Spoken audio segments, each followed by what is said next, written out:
নমস্কাৰ বন্ধুসকল, আপোনালোকে চাই আছে ফেয়াৰফুল ডাটা। হয় বন্ধুসকল, আজি আমি কথা পাতিম পৃথিৱীৰ 4বিধ চৰাইৰ বিষয়ে।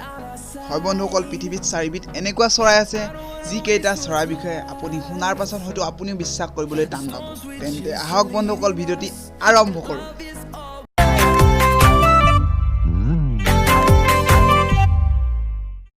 এই 4বিধ চৰাই ভুলতেও যদি আপোনাৰ ঘৰলৈ আহে, আপোনাৰ বিপদ আহিব পাৰে। এই কথাষাৰ প্ৰাচীন কালৰ পৰা মানি অহা হৈছে। নম্বৰ 1, বাদুলি। বাদুলি আপোনাৰ ঘৰলৈ আহিলে বা ঘৰৰ ভিতৰত সোমালে হাই কাজিয়া, বিভিন্ন ধৰণৰ সমস্যা আৰু ৰোগে বাসস্থান লয়, লগতে পৰিয়ালৰ সদস্য মৃত্যু হোৱা বুলি কয়। নম্বৰ 2, কাউৰী।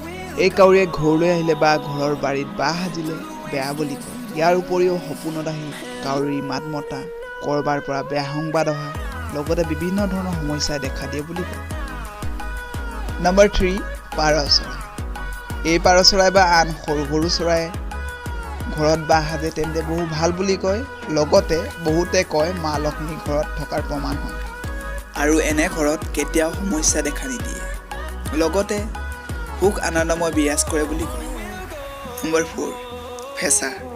এই ফেঁচা ঘৰলৈ বাৰে বাৰে আহিলে বা একেটা দিশতে চিঞৰি থাকে তেন্তে এইটো বহুত অশুভ বুলি মনা হয়।